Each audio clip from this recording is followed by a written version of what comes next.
It's still up. Email campaign. I sent out.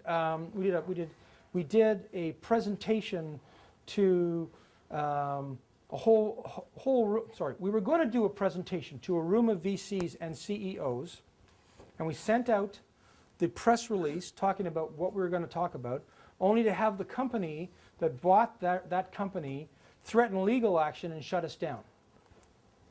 Well, wasn't that good? Oh, we spun that. And spun that into more articles and more presentations. And we just, whenever we would talk about the company, we would go an ABC company, so we just didn't mention who they were. It was great. Questions? This is the end, guys, or pretty close to it. Pretty close. We can take about 5 questions or so, and then we'll be available after for a short while if you have any individual ideas or things. Man with a blue shirt. Follow-up after interviews. What are your recommendations? Yes.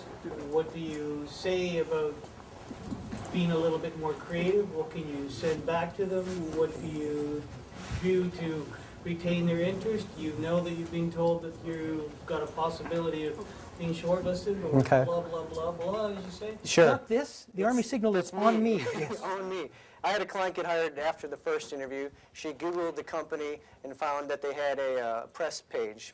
And she went back to their previous press releases, and she found that the CEO had hired someone almost identical to her qualifications, but with just different language skills about 6 months earlier. So I told my client, here's what you do. You write a letter saying, I was researching your company. Well, first, thanks for the interview. It was terrific to meet you, and et cetera.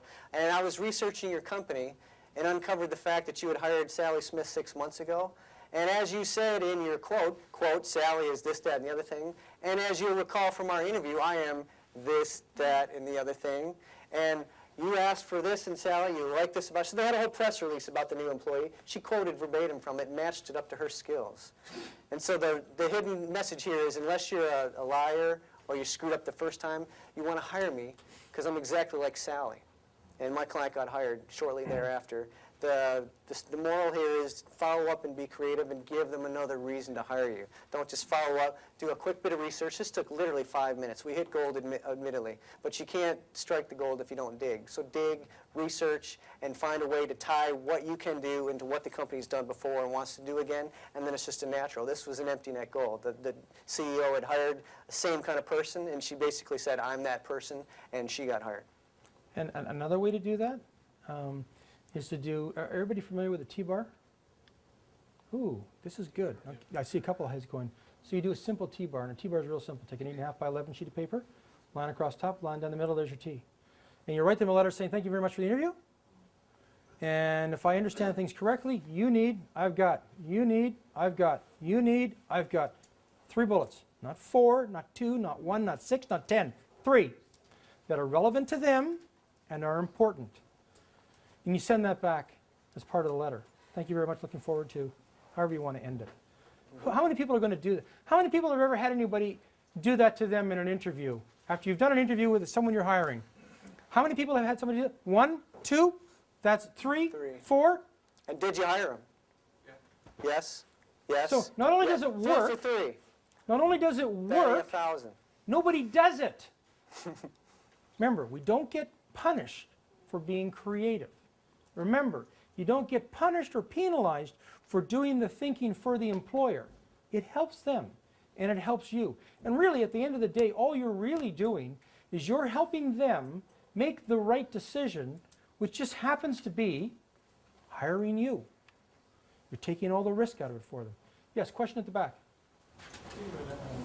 I'm curious, so we've been told, I guess, to try to bypass the HR people if you can, and talk to the hiring manager, or as you said, maybe that hiring manager's boss. If an HR person if a hiring manager relegates it to HR and they filtered you out because they did, I find that they often are going on keywords, they don't fully understand the jobs they're hiring for, and also they don't have the pain or the benefit of making the right hire, so they're more interested in check marks on a page than they are really understanding. They might say something like, well, I know you're a doctor, but I don't know whether how did you do in grade 6? They really don't get the point that, what it takes to get there. So I'm wondering is there a way to come at it again, so they're not running the HR person, but still getting it in front of the decision maker who would be better informed? Mine's going to be really mean. Do you want to? No, I'm thinking the same thing. HR doesn't stand for human resource. Okay, any HR managers in the room? You would not believe the comments I get back afterwards when I don't check. So HR stands for, I'm going to answer the question, but there's like 50 things in there. So let me just step at a time. HR stands for hiring resistance. Okay? So, a couple of things. If you've already applied and they've said no, and HR has said no, you got two decisions to make. In my mind, decision number one is, do I really want to work for a company that's stupid enough not to understand my value? No, that's a serious question. Because if your resume is written correctly and you've answered the ad, like, let's say you've applied through an ad, and you've answered the ad correctly and you've been screened out, come on guys, this company's roadkill, or it's going to be roadkill. Now, let's say you really want that job. Rewrite the letter. Send another resume. See a different psychologist. What's that? See a different psychologist. Exactly. CC it to their boss. I have people, okay, how do I put this gently? HR hates me. There's no other way we can put this, right? Okay, we know this business. Because a lot of HR people haven't yet learned how to partner with search professionals to make their jobs easier and more enjoyable. And I'm not kidding about that, okay? And at least 90% of the blame rests on our shoulders as search professionals to articulate our value in an easier way so that they get it. Okay, so let's put all that aside. HR in a lot of cases does not want to work with any recruiter, and they do not want to work with any candidate that does not follow process. But you know what? Darn, I don't know very many HR directors or HR managers that are president or vice president of any of the divisions I would actually want to work for.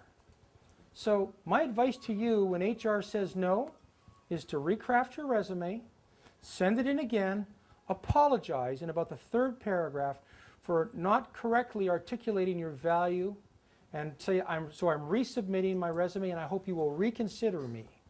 But don't send it to HR.